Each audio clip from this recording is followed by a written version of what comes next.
धूप और छांव की तरह हमारे जीवन में सुख और दुख आते रहते हैं। हमें लगता है कि हमारे जीवन में हजारों दुख है, लेकिन अगर वास्तविकता में देखा जाए, आंखें खोलकर देखा जाए, तो जीवन में सिर्फ एक ही दुख होता है। और वो दुख क्या है? इस बोध कहानी के माध्यम से हम समझ जाएंगे कि वो एकमात्र दुख क्या है और उसका समाधान क्या है। तो अपने दुख का निवारण करने के लिए इस कहानी को आखिर तक जरूर सुने। इससे पहले कि आप इस कहानी में खो जाएं, इस चैनल को सब्सक्राइब जरूर कर लें। तो चलिए कहानी शुरू करते हैं। एक गांव में सबल नाम का एक आदमी रहता था। वो अपने जीवन से बहुत निराश था। उसकी निराशा का कारण ये था कि वो अभी तक कुछ भी नहीं करता था। उसके घर वाले उसे दूसरों का उदाहरण देकर ताने मारते थे और कहते थे कि वो सब तो कामयाब हो गए और तू यहीं का यहीं रह गया। जब भी वो कहीं बाहर जाता तो लोग उससे पूछते कि तुम क्या कर रहे हो भाई, और उसे ये कहने में बहुत शर्म महसूस होती कि वो अभी कुछ नहीं कर रहा, कुछ करने की कोशिश कर रहा है। धीरे धीरे उसने लोगों से मुंह छिपाना शुरू कर दिया। उसका दुख इतना बड़ा था कि उसको लगता था कि वो धरती पर एक बोझ है और उसके बस में कुछ भी करना नहीं है, वो कुछ कर ही नहीं सकता। तो वो जी कर क्या करेगा? उसे मर जाना चाहिए। वो अकेले में बैठकर रोता और भगवान को दोष देता। एक दिन उसने नगर में एक गुरु को देखा जो दुख के ऊपर अपना प्रवचन दे रहे थे। गुरु कह रहे थे कि दुख एक गुरु की तरह होता है जो आपको जीवन के बारे में समझाता है और आपको सही से जीने का तरीका बताता है। आप चाहें तो दुख रूपी गुरु से अपना जीवन सीख सकते हैं या दुख में डूबकर बैठे बैठे रो सकते हैं। सबल भी ये बातें सुन रहा था। जब उपदेश खत्म हुआ तो उसने गुरु से कहा, दुख कुछ सिखाकर नहीं जाता बल्कि पीड़ा देकर जाता है। दुख की पीड़ा अनंत होती है। ऐसा लगता है कि इसके बाद कुछ नहीं मिलने वाला, कुछ नहीं होने वाला। मृत्यु भी उसके सामने कम लगती है। गुरु ने पूछा कि क्या दुख है तुम्हें? सबल ने अपनी सारी परेशानी गुरु को बता दी और कहा कि मेरे दुख का आपके पास कोई समाधान नहीं है। गुरु ने मुस्कुराकर कहा कि जब तुम्हारे जीवन में असली दुख आए तभी मेरे पास आना, मैं उसका समाधान अवश्य करूंगा। ये कहकर गुरु वहां से चले गए। सबल ने सोचा कि क्या मेरा दुख असली नहीं है? क्या ये दुख जो मैं झेल रहा हूं दुख नहीं है? कोई भी मेरे दिल का दर्द नहीं समझता। अरे घर वाले नहीं समझते तो गुरु क्या समझेंगे? अपने दुखों से परेशान होकर सबल ने एक निर्णय लिया कि वो कुछ करके दिखाएगा। उसने एक छोटा सा व्यापार शुरू किया। उसे उसके व्यापार में सफलता नहीं मिल रही थी, पर उसके घर वाले बहुत खुश थे कि वो कुछ तो प्रयास कर रहा है। धीरे धीरे उसे सफलता मिलने लगी और फिर उसने रफ्तार पकड़ ली। वो 2 सालों के भीतर ही एक बड़ा व्यापारी बन गया। अब उसके आसपास काफी लोग थे जो उसे पसंद करते थे, जो उसकी चिंता करते थे, जो उसके कार्यों की सराहना करते थे, प्रशंसा करते थे। उसके माता पिता भी अपने बेटे की प्रशंसा करते करते नहीं थकते थे। उसके मित्रों की संख्या दिन ब दिन बढ़ती जा रही थी और वो बहुत खुश था। फिर उसके कुछ दोस्तों ने उसको सलाह दी कि उसे अपना व्यापार अब और बड़ा करना चाहिए। जब वो बड़ा व्यापारी बनकर इतना खुश है तो सोचो, अगर तुम इस नगर के, इस राज्य के सबसे बड़े व्यापारी हो जाओगे तो कितना सुख होगा तुम्हारे पास, कितने लोग तुमसे जुड़ेंगे, कितना यश तुम्हारा फैलेगा। स्वयं राजा भी तुम्हारी तारीफ करेंगे और जरूरत पड़ने पर तुमसे ही धन उधार लेंगे। ये बात सबल के मन में बैठ गई और अब वो और ज्यादा मेहनत करने लगा। लेकिन ये सब कुछ उसे बहुत जल्दी चाहिए था। ज्यादा समय इसमें वो बर्बाद नहीं करना चाहता था। इसीलिए उसने कुछ ऐसे काम किए जो उचित नहीं थे। उसने बहुत बड़ी मात्रा में धन उधार ले लिया और वो यहीं पर नहीं रुका। ज्यादा मुनाफा कमाने के चक्कर में उसने अपनी माल की गुणवत्ता खराब कर दी। उसके मित्र उसे जैसा कहते थे वो वैसा ही करता रहा। दूसरे व्यापारियों के खिलाफ षड्यंत्र भी रचने उसने शुरू कर दिए। अब उसके जीवन का सुकून कहीं चला गया था। उसे अब रातों में नींद नहीं आती थी। वो हमेशा कुछ उधेड़-बुन में लगा रहता था। सुख साधन की सारी वस्तुएं होने के बाद भी उसे किसी चीज में सुख नहीं मिल रहा था। एक दिन सबल अपने रथ में बैठकर एक मार्ग से जा रहा था। रास्ते में उसने उसी गुरु का आश्रम देखा। वो गुरु के पास पहुंचा और कहा, गुरुदेव, आपने कहा था कि असली दुख हो तो ही मेरे पास आना। मेरे जीवन में बहुत दुख है। मैं रात को सो भी नहीं पाता हूँ। सबल गुरु को अपनी सारी बात बताता है। गुरु ने कहा कि जब तुम पहली बार मिले थे तब भी तुम किसी दुख में थे। उस दुख से तुमने क्या सीखा? सबल ने कहा, मैंने सीखा कि केवल सोचने मात्र से कुछ नहीं होता। अपनी सोच को साकार करने के लिए कर्म करना पड़ता है, और केवल कर्म करने से कुछ नहीं होता। कर्म को अंतिम पड़ाव तक ले जाना आवश्यक होता है। चाहे रास्ते में कितनी भी बाधाएं आए, कितनी भी निराशा आए, चाहे ऐसा क्यों ना लगे कि अब कुछ नहीं होगा, तब भी ये मानकर कि जो कार्य मैं कर रहा हूं मैं इसमें सफल होकर ही रहूंगा, कर्म करना चाहिए। लोग केवल सफल आदमी को ही महत्व देते हैं, बाकी चाहे कोई कितना भी अच्छा क्यों ना हो, इस दुनिया के लिए वो बोझ ही कहलाता है। गुरु मुस्कुराए और कहा, जब तुम्हारे जीवन में असली दुख आए तब मेरे पास आना, मैं उसका समाधान अवश्य करूंगा। सबल फिर से आश्चर्यचकित हो गया कि ये दुख क्या असली दुख नहीं है? असली दुख और होता क्या है? लेकिन उसने कुछ नहीं बोला। सबल ने गुरु को एक घड़ा भेंट किया जो सोने के सिक्कों से भरा था। घड़े को देखकर गुरु ने कहा कि इस घड़े को वहां उस पेड़ के नीचे गड्ढा खोद कर दबा दो, ये मेरे किसी काम का नहीं है। सबल ने ऐसा ही किया और वो वहां से चला गया। धीरे धीरे सबल को व्यापार में घाटा होने लगा। उसकी धन संपदा धीरे धीरे घटने लगी और एक ऐसा समय आया जब उसके ऊपर बहुत कर्जा हो गया था। लेकिन वो निश्चिंत था, क्योंकि कर्जा उसके मित्रों द्वारा ही उसे दिया गया था। वो सोचता था कि उसके मित्र उसके बुरे समय में उसका साथ देंगे, पर ऐसा कुछ नहीं हुआ। सबसे पहले उसके मित्रों ने ही अपना उधार धन उससे मांगना शुरू कर दिया। ना देने पर जान से मारने की धमकी तक दी। उसके शुभ चिंतक, उसके चाहने वाले सब उससे दूर होते चले गए। उसके पिता उसकी गलतियों को उसे गिनवाने लगा। उसकी सारी संपत्ति नीलाम हो गई। उसके पास कुछ नहीं बचा। वो सड़क पर आ गया। उसने अपने पिता से सहायता मांगी।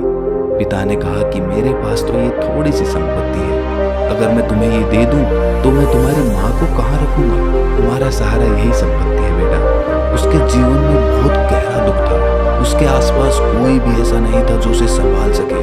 इस धोखे की वजह से वो टूट गया था। लगता था कि जीने का कोई मतलब नहीं है, मृत्यु ही एकमात्र सहारा है। वो मरने के लिए एक नदी की तरफ जा ही रहा था, तभी रास्ते में उसे याद आया कि गुरु ने कहा था कि जब उसके जीवन में असली दुख आए तो वो उनके पास आए और वो उसके दुख का समाधान कर देंगे। सबल गुरु के पास गया और उसने गुरु को सारी बात बताई और कहा कि मेरे दुख का समाधान कीजिए गुरुदेव। गुरु ने कहा कि जब तुम्हारे जीवन में असली दुख आए तभी मेरे पास आना, मैं उसका समाधान अवश्य कर दूंगा। सबल ने कहा कि असली दुख क्या होता है ये असली दुख गुरुदेव? क्या अब मेरे जीवन में जो घट रहा है वो दुख नहीं है? गुरु ने कहा कि पहले ये बताओ कि तुमने अपने इस दुख से क्या सीखा है? सबल ने कहा कि जो लोग तुम्हारी तरक्की के पीछे पीछे तुम्हारे साथ आए हैं वो तुम्हें धोखा देंगे, क्योंकि तुम्हारे बुरे समय में वो तुम्हारा साथ नहीं देंगे बल्कि तुम्हारा फायदा उठाएंगे। भरोसा केवल उन्हीं लोगों पर करना चाहिए जो तुम्हारे बुरे समय में, असफलता के समय में तुम्हारे साथ खड़े रहे हों।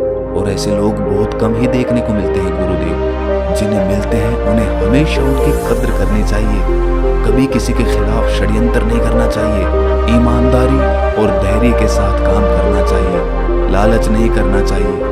गुरु ने पेड़ के नीचे गड्ढा खोदकर घड़ा निकाला जिसमें सोने के सिक्के भरे थे और वो घड़ा सबल को दे दिया और कहा कि जब असली दुख आए तभी मेरे पास आना। सबल को उस घड़े से थोड़ी उम्मीद मिली। उसने गुरु को प्रणाम किया, धन्यवाद किया और वो घड़ा लेकर चला गया। उस धन से उसने दोबारा व्यापार शुरू किया और अब वो छोटा सा व्यापारी बनकर भी खुश था और ईमानदारी से काम करते करते वो फिर से एक बड़ा व्यापारी बन गया। हालांकि इसमें उसे अब कुछ समय लगा, लेकिन अब वो खुश था। उसका जीवन खुशियों से भरा था। लेकिन आप कितने ही अच्छे हैं, कितना ही अच्छा काम करते हैं, दान करते हैं, पुण्य करते हैं, लोगों की मदद करते हैं, जीवन में दुख सबके आता है। तो सबल के जीवन में भी फिर से दुख आया। उसके माता पिता की मृत्यु हो गई। वो दोनों एक ही दिन मृत्यु को प्राप्त हो गए। सबल अपने माता पिता से बहुत प्रेम करता था, इसीलिए उसे बहुत गहरा आघात लगा। वो उन्हें शमशान ले गया, वहां पर उनकी अंतिम क्रिया की। सबल ने जब उन्हें चिता में जलते हुए देखा तो उसका मन बेचैन हो उठा। उसके मन में हजारों सवाल खड़े हो गए। वो घर वापस आया तो उसने अपने माता पिता की संपत्ति को देखा जिसके लिए वो हमेशा लड़ते रहते थे। आज वो लावारिस की तरह पड़ी थी। उसकी देखरेख करने वाला, उसे देखने वाला कोई नहीं था। उसके पिता ने जो भी इकट्ठा किया था सब यहीं पर रह गया था। एक दिन पहले तक भी वो अपनी संपत्ति के लिए किसी से भी लड़ने के लिए तैयार थे, लेकिन आज सब कुछ खत्म हो चुका था। उसका मन बहुत बेचैन हो रहा था। लग रहा था जैसे कुछ खाली है, कुछ अकेलापन सा है, कुछ डर है, कुछ है जो समझ नहीं आ रहा। इसीलिए वो गुरु के पास पहुंचा। गुरु ने सबल को देखते ही कहा कि क्या कोई दुख है? सबल ने कहा कि जीवन में वैसे तो कोई दुख नहीं है गुरुदेव, सब ठीक ही है, सब सुखी हैं, पर आज मेरे माता पिता की मृत्यु हो गई और मेरा मन बहुत दुखी है। गुरु ने कहा कि इसमें दुखी होने वाली क्या बात है? एक दिन तो सबके प्रियजनों को मर जाना ही है। जीवित तो यहाँ कोई नहीं रहा और ना ही कोई रहेगा। तुम भी एक दिन मर जाओगे, हो सकता है कल, या कहो आज, या कहो तो अभी भी तुम मर सकते हो। सबल ने कहा कि गुरुदेव, आप ये क्या कह रहे हैं? मैं भी मर जाऊंगा? अरे मैं तो अभी जवान हूं। गुरु ने कहा कि प्यारे, इस भ्रम में मत जीना कि मृत्यु बूढ़ों को ही आती है। बूढ़ों के सामने जवान भी मर जाते हैं, बच्चे मर जाते हैं। मृत्यु का किसी की उम्र से कोई लेना देना नहीं है। गुरु के मुख से ये बातें सुनकर सबल वहां से चुपचाप चला गया, पर उसका मन जैसे बेचैन हो गया था। वो कुछ खालीपन सा महसूस कर रहा था। दिन रात वो अपने बारे में ही सोचता रहता कि वो क्या कर रहा है, वो क्या है, क्यों है, कैसे है, हम क्या हैं, हम क्या करने आए हैं यहाँ पर? क्या बस चीजों का उपभोग करना और मर जाना ही जीवन का असली मतलब होता है? उसे कोई जवाब नहीं मिल रहा था और उसका दुख बढ़ता ही जा रहा था। कुछ दिन बाद वो वापस उसी गुरु के पास पहुंचा और गुरु को सारी बात बता दी। गुरु मुस्कुराए और गुरु ने कहा कि आज पहली बार तुम्हारे जीवन में असली दुख उत्पन्न हुआ है। वास्तव में यही है जो दुख कहलाने लायक है कि हमें पता ही नहीं है कि हम क्या कर रहे हैं, क्यों हैं, कैसे हैं, कौन हैं हम और हमें क्या करना है। सबल ने कहा, गुरुदेव मेरे दुख का समाधान कीजिए। गुरु ने कहा कि हम सब अपने जीवन भर क्या इकट्ठा करते रहते हैं। सबल ने कहा कि गुरुदेव, सभी लोग धन संपत्ति, मान सम्मान, प्रेम, परिवार, मित्र, शत्रु, पद प्रतिष्ठा इकट्ठा करते रहते हैं। गुरु ने कहा कि क्या इनमें से कुछ भी इकट्ठा करके हम अपने साथ ले जा सकते हैं? सबल ने कहा कि नहीं गुरुदेव, इनमें से तो कुछ भी साथ नहीं ले जाते। मेरे माता पिता के साथ भी कुछ नहीं गया, सब तो यहीं पर छूट गया। गुरु ने कहा, ध्यान से समझना, इस दुनिया में हम जिसे इकट्ठा करते हैं उसे हम कभी इकट्ठा करते ही नहीं। सभी चीजों को देखते हैं लेकिन उसे देखते ही नहीं। जिसे हमें इकट्ठा करना है वो है हम खुद। हमें इस दुनिया में अपने आप को इकट्ठा करना है ताकि जब हमारी मृत्यु हो तब हम एक हो सकें और अपने आप को पहचान सकें।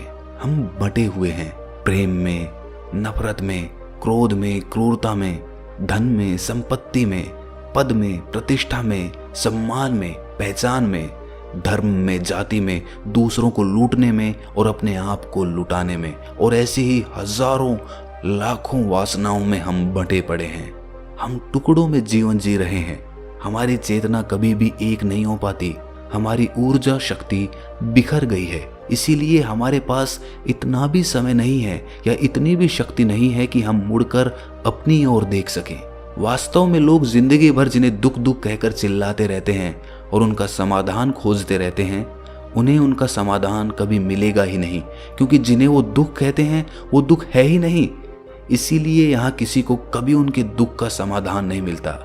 वो बस एक परिस्थिति से छूटकर दूसरी परिस्थिति में फंस जाते हैं। जैसे वो पहली समस्या में रो पड़ते थे वैसे ही वो दूसरी समस्या में रो पड़ते हैं। हमेशा ही एक समाधान नजर आता है, वो है मृत्यु, पर वो भी कोई समाधान नहीं है।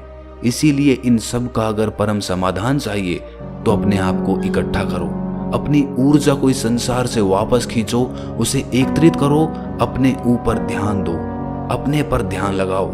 मृत्यु से पहले अपने आप को पहचान लो, ऐसे ही बिखरे हुए मत चले जाना। सबल ने कहा, तो क्या गुरुदेव हमें ये संसार छोड़ देना चाहिए? अपनी इच्छाओं को मार देना चाहिए? धन संपत्ति इकट्ठी नहीं करनी चाहिए? क्या हमें यहाँ किसी से प्रेम भी नहीं करना चाहिए? गुरु ने कहा, तुमसे इच्छाएं, कामनाएं और वासना ऐसे ही निकलती है जैसे पहाड़ से कोई पत्थर गिर रहा हो, जिस पर पहाड़ का कोई नियंत्रण ही नहीं है सिवाय देखने के और परेशान होने के। जब तुम एकत्रित हो जाते हो तब जो भी तुम करते हो वो सब नियंत्रण में रहता है। तब इच्छाएं भी तुम्हारी इच्छा से निकलती है। सबल ने कहा, गुरुदेव, आपने मेरे सच्चे दुख का निवारण कर दिया है। आपका बहुत आभारी हूँ। अब मैं अपने आप को एकत्रित करूंगा गुरुदेव। मानव शरीर में बहुत ऊर्जा है, बहुत शक्ति है, पर वो बेकार की चीजों में बंट कर रह गई है, व्यर्थ की चीजों में लगी रहती है। दोस्तों, अक्सर हम ऊपर वाले से सवाल करते हैं कि हमारे जीवन में इतने दुख क्यों हैं। हम सभी के मन में ये सवाल उठता है और इसका जवाब है कि वो परमात्मा हमें उस परम दुख तक ले जाना चाहता है, उस सबसे बड़े दुख तक ले जाना चाहता है, जहां पर हमें पता चल सके कि इंसानी आत्मा का असली दुख क्या है। और वो दुख है अपने आप को ना पहचान पाना, अपनी शक्तियों को ना पहचान पाना, अपने आप को इकट्ठा ना कर पाना, अपने आप पे नियंत्रण ना कर पाना। हमारे जीवन में यही दुख होता है, लेकिन इस दुख को ना देखकर हम सभी प्रकार के दुख देखते हैं, लेकिन इस दुख पर हमारा कभी ध्यान ही नहीं जाता। और वास्तव में होना ये चाहिए कि जब हमारे जीवन में दुख आते हैं तो हमारी सोच वहां पर जानी चाहिए कि मैं क्यों हूं, मैं क्या हूं। और जब ये एकमात्र दुख आपके जीवन में आपको नजर आता है, तब आप ध्यान की तरफ बढ़ते हैं, तब आप अपने आप को खोजने की तरफ चलते हैं। तो दोस्तों, कैसी लगी आपको ये कहानी कमेंट सेक्शन में जरूर बताना, और अच्छी लगी तो इस चैनल को सब्सक्राइब करना ना भूलें। तो मिलते हैं अगली कहानी में, तब तक के लिए अपना ख्याल रखें।